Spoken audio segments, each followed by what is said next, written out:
Welcome back to Dane Harden Martial Arts on YouTube. This is part 3 on the history of Aikido. On this video, we're going to focus on the life and times of Morihei Ueshiba, who was the founder and father of modern Aikido. Sometimes he is referred to as O-sensei, which literally means the great teacher. Throughout this video, I make efforts to try to find historical footage that would have been examples of martial arts as it was done during O-sensei's lifetime. This black and white video of Morihei Ueshiba shows him wielding a jo, which was his favorite weapon. The jo, as he twirls it over his head in a circular fashion, is an homage to the kami, or the gods. Morihei Ueshiba was born in Tanabe, Japan, which is in Kishu, or Wakayama Prefecture. He was born on December 14th, 1883. In his life and times would go on to influence people to this very day. One thing that can't be understated was the influence of nature and the natural world on O-sensei's development.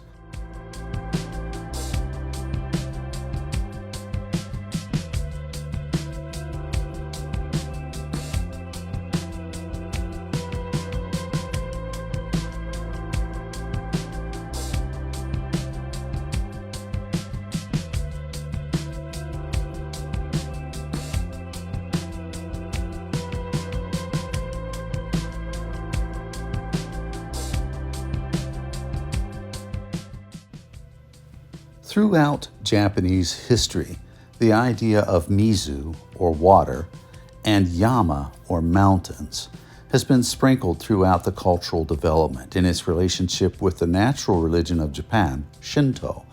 This interchange of nature and religion plays a role throughout the development of Japanese martial arts and certainly had a major impact on the way O-sensei looked at things and certainly the way he interpreted his expression of martial arts into the idea of modern-day Aikido.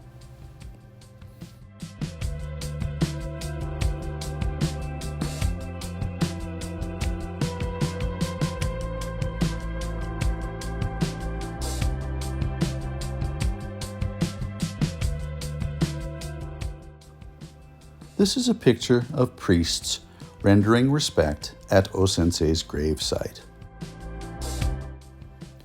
O-sensei himself was a very spiritual man, so in addition to the influences of the natural world, we also have to look at the influences of Shingon Buddhism, which was a religion that he studied deeply.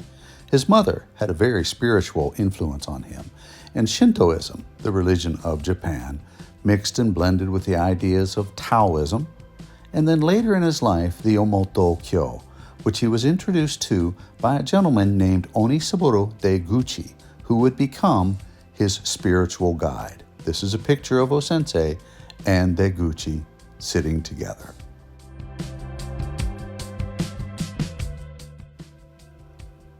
When we look at the lifetime and the travels, a timeline of Morihei Ueshiba, one of the first things that we note is that in 1900, he moved to Tokyo in September in order to start a stationery store. He didn't particularly like being a salesman or working in a stationery store. While he was there, he began to briefly study a martial art called Tenjin Shinyo Ryu Jiu-Jitsu. There are pictures of that martial art here where you can see some of the movements that would eventually develop into his martial art of Aikido. Martial arts study would eventually become the absolute focus of O-sensei's life. In 1903, he would marry Hatsu Itogawa. She was a distant relative from Tanabe. And then later, during his marriage, he would enlist in the military. He was actually too short to serve in the military, and legend has it that he hung from trees in order to gain the extra half inch that he needed in order to go in the military. He would join the 61st Army Infantry Regiment of Wakayama, and in late December of 1903, he would deploy to the Russo-Japanese War. It was during the Russo-Japanese War, where O-sensei was serving as an infantryman, that he would depart for the Manchurian front. He would have multiple experiences in his life in Manchuria, but those stories are going to occur after the war. O-sensei's time during the war changed the way he would view martial arts forever, and would change his perspective on warrior arts that were primarily designed at harming others and killing others, to this theory or developing theory of trying to find a way to harmonize with an enemy, to blend with an opponent in order to control that individual so as not to cause damage, but to allow time so that a peaceful pathway forward could be found. The Russo-Japanese War would end with the Treaty of Portsmouth that was brokered by Theodore Roosevelt, who himself had studied jiu-jitsu in the White House.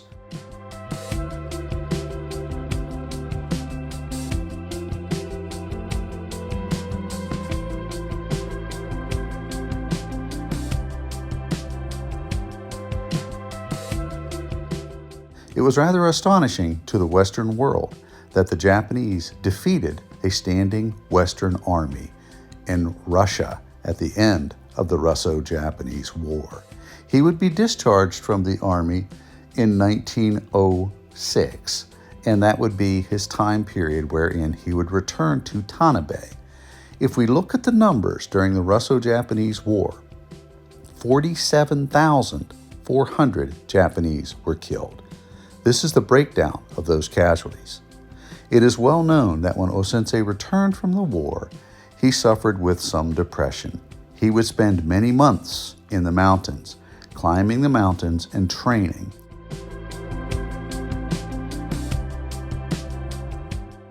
And would study a martial art then known as Yagyu-ryu. This is his certificate of instruction completion from the Yagyu school. That would later help him to develop the concepts of Aikido, which was really one of the original mixed martial arts that would blend weaponry, jiu-jitsu skills, the sword, and the Hozoin spear. Let's take a look at O-sensei wielding his favorite weapon, the Jo.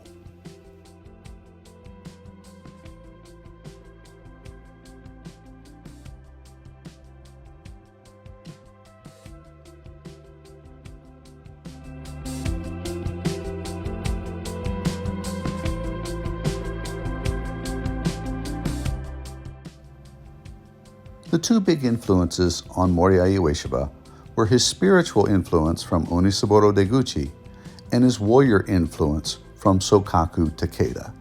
He met Sokaku Takeda at Hisada Inn in Engaru. That would have been in 1915. Sokaku Takeda taught him a martial art called Daito-ryu Jiu-Jitsu.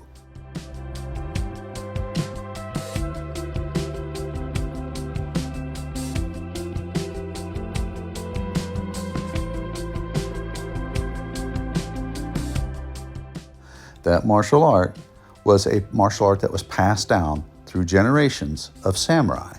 It involved many joint locks and was primarily a grappling style martial art. The Takeda family itself dated back to antiquity, and quite literally Yoshimitsu the Spider, who was an individual samurai from centuries before, was one of the initiating masters of this martial art, wherein he dissected dead bodies on a battlefield in order to study how the joints could be manipulated and locked. So when you look at Aikido itself, its roots in Daito-ryu Aiki-Jiu-Jitsu are from the same tree as modern Jiu-Jitsu. It's interesting the number of similarities in these styles, and their roots both come from the same tree. Sokaku Takeda, which was his warrior guide, and Onisaburo Deguchi, his religious guide, really didn't get along very well. Legend has it that Deguchi quite literally looked at Ueshiba sensei and said that Sokaku Takeda smelled of death, blood, and war. So clearly there was no love lost between Deguchi and Sokaku Takeda, but they both had a huge impact on the development of the way Morihei Ueshiba would view and look at martial arts in the future.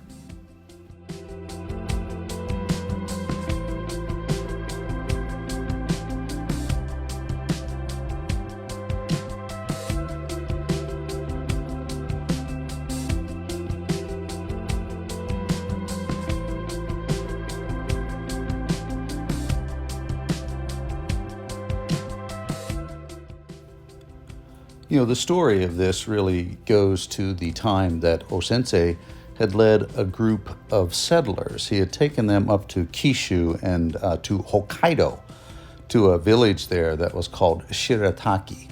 And it was while he was at that village that he was developing his leadership skills, and he was also still training and practicing his martial arts. On his way back, after finding out that his father was sick, he's traveling by train, and he meets this interesting individual, Onisaburo Deguchi.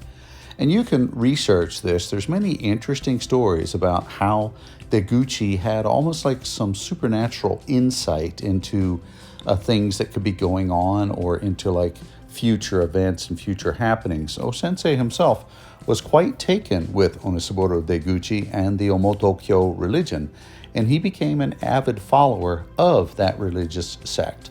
But that didn't counter the influences that Sokaku Takeda had on him, and also that previous other martial arts studies and the influences of various religions, as well as nature, all had in developing this idea of spirit, mind, and body through his training purposes, what we refer to as keiko, or training.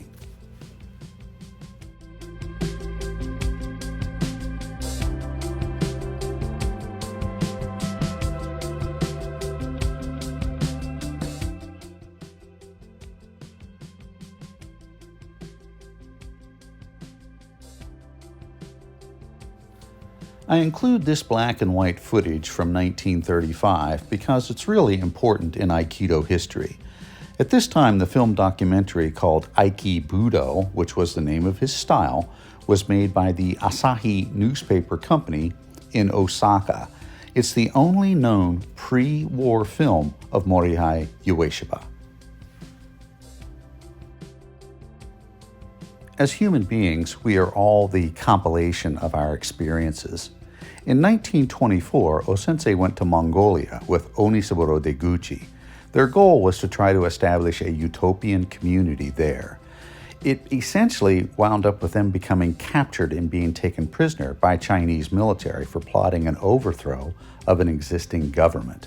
They were eventually released after a short period of internment through the interventions of some high-ranking Japanese people at the Japanese consulate, and eventually he returned to Japan. But that experience in Mongolia, as well as his experiences in the Russo-Japanese War, would really impact the way he looked at martial arts later in life.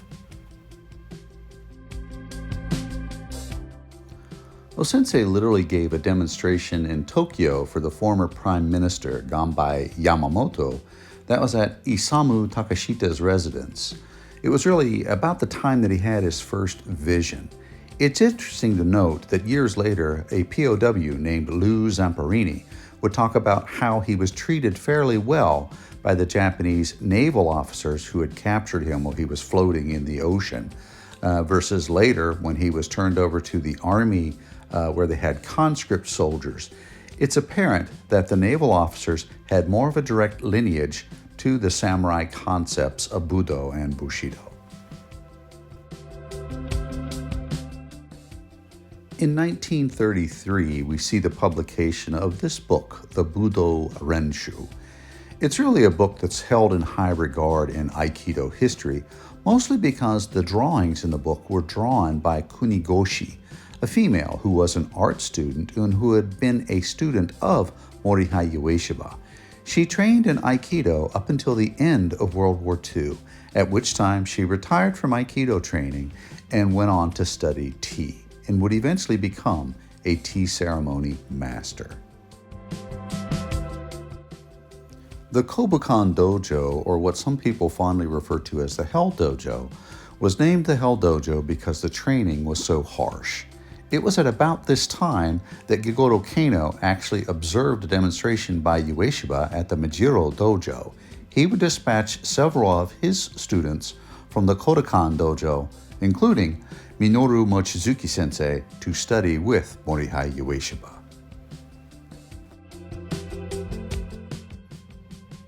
It was really when Admiral Perry sailed into Tokyo Bay that he set up this standard for really the development and westernization of Japan. The Russo-Japanese War was primarily a war that was fought over resource allocation. And actually, World War II would be something that would be very similar.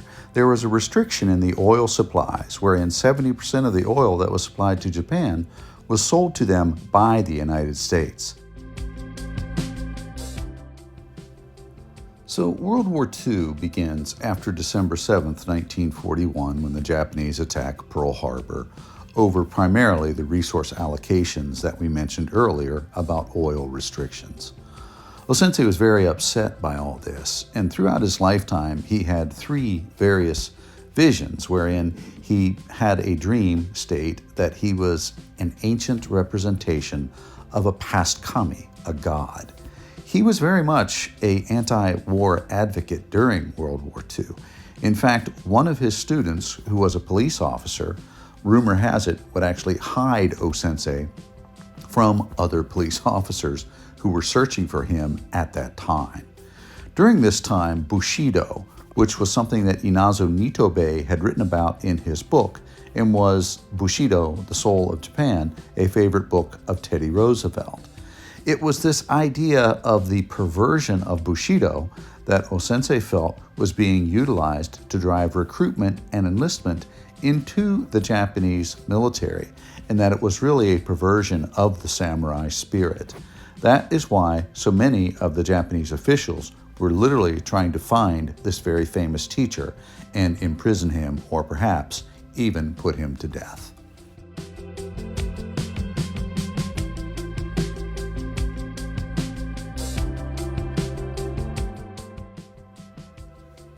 In 1942, O-sensei would move back to Iwama, and essentially he would live there in the country, away from Tokyo and away from other areas, continuing his training and his farming. The reason for this was that O-sensei had seen his country devastated by war, and quite literally, the nuclear devastation that would occur in 1945 would lead to casualty rates and deaths of his fellow countrymen in Japan, and also the invading military, the U.S. Army and the U.S. Navy, would also sustain heavy casualties, all because of this propensity for war that would eventually require unconditional surrender by the Allied powers. At this time, we look at MacArthur's ban on martial arts. MacArthur had looked at the Japanese martial arts and felt that during the occupation, it was too dangerous for them to practice many of their arts. Karate was the rare exception, only because one of MacArthur's staff generals had started training in karate and it convinced him that it was very valuable. Is it a dance or is it a disguise? At about this time, the end of World War II, you begin to see the introduction of the idea of Aiki Taiso, which are these blending movements that look very much like a dance. In a way, these were done to hide some of the martial applications of Aikido. There's a wonderful story by Terry Dobson, who was an early Western practitioner of Aikido. The story goes that Terry is on a train and he sees a rather disheveled, drunken old soldier who's giving everyone on the train a hard time. Terry decides he's going to try out his Aikido and see if it really works. He'll never have a more perfect opportunity because this drunken guy is really causing a lot of problems on the train. At that time, he notices an older Japanese couple. They invite the drunken soldier to sit down. They offer him food, they offer him sake, and the soldier begins to tell them his problems, where his wife was killed in World War II, and where the old drunken soldier had lost all of his children, who were also killed during the war. At that point, Terry begins to think maybe he needs to get off the train and go back and train some more with O-sensei, because he really doesn't understand Aikido. And that is exactly what happened. This is the story of Terry Dobson and the train. In the early and mid 1950s, Aikido's popularity is really on the rise. One of the first exposures that Westerners would have to Aikido was on a television show called A Rendezvous with Destiny with Lee Green. And this show actually really began to popularize and help to spread Aikido throughout the world.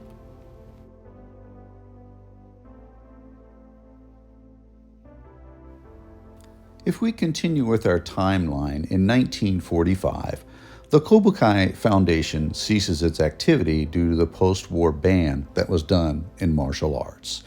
Eventually, in 1948, the Hanbu Dojo would move to Iwama. There was an office that was opened in Tokyo, and Kisho Maru Ueshiba would become the director of the Aikikai Foundation. Kisho Maru Ueshiba was Morihei Ueshiba's son. Regular practice would resume at the Tokyo Dojo in 1949. In 1955, he would go to Osaka, where he would teach as a guest instructor at Bansen Tanaka's dojo. He would, in 1960, receive the Medal of Honor with the purple ribbon from the Japanese government and specifically from the Japanese emperor. It was a high award of distinction and something that O-sensei was very proud of. In 1961, O-sensei would actually travel to the United States. This picture is a picture of the various instructors from the 20s, 30s, 40s, 50s, and 60s. In my lifetime, I've had the honor of training with two of the original students of Morihei Ueshiba, and that's always been interesting. In 1961, when he was in Hawaii, he was invited there by the Hawaiian Aikikai. A television documentary was done by the NHK Company, and at that time, the All Japan Student Aikido Federation was established with Morihei Ueshiba as the president. In 1963, the very first All Japan Aikido demonstration was done in October, and then in 1964, he would receive the Order of the Rising Sun as the founder of the martial art of Aikido. In 1968, the Hanbu Dojo building would be completed.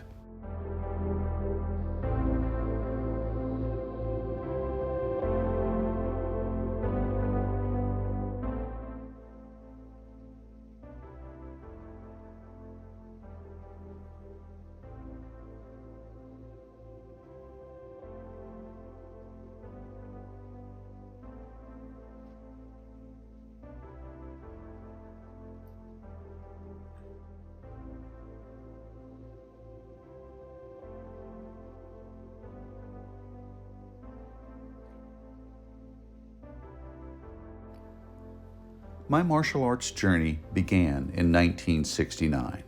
It's interesting that it began in the martial art of Aikido that I saw being demonstrated at a small gym, Allegheny Gym, in Frostburg, Maryland by a black belt named John Willett. I would later transition into Taekwondo and train directly under Jun Ri, who was the father of Taekwondo in the United States, and earn an 8th dan in that percussion art.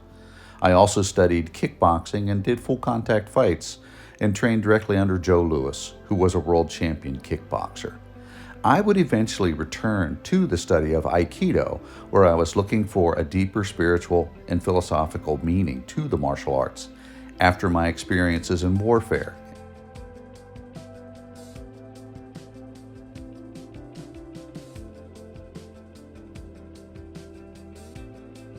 When we look at this, we can understand that with Judo, Gogoro Kano once said of Ueshiba's martial art that his Aikido is truly Judo at its highest level. Henzo Gracie, who I'm familiar with through the JLFS, the Joe Louis Fighting Systems, he and I both taught at a seminar there, and he looked at me and he said, "Your Aikido looks a lot like my Jiu-Jitsu." Rickson Gracie famously noted that Aiki is not a technique to fight or defeat an enemy. It's really this idea of developing skill sets wherein you can defeat yourself. Basically, making yourself stronger and better as a human being is the goal of Aikido. This is a karate video that shows some of the movements that are done in many of these Shotokan karate skill sets, which really have a lot of Aiki application when you look at them. There are throws, joint locks, flips, and extensions. Really, this idea of a way of harmony is throughout nearly all martial arts. This is an early video of Master Masatoshi Nakayama, who is the head of the Japanese Karate Association. I would meet Okazaki Sensei, who was a Shotokan practitioner who trained directly under Gichin Funakoshi. These videos show Nakayama blending with various skill sets, utilizing things that would look like a first control, skill sets that we utilize in Aikido, with the exception of the strong strikes, which were really pre-World War II in Aikido, and tend to be less emphasized in modern Aikido, which is post-war efforts trying to blend. Aikido itself is really a pinnacle martial art. The ability to blend what the Aikidoka would call awase, meaning blending with the movements of someone's aggressive attack, are pinnacle skills in the martial arts indeed.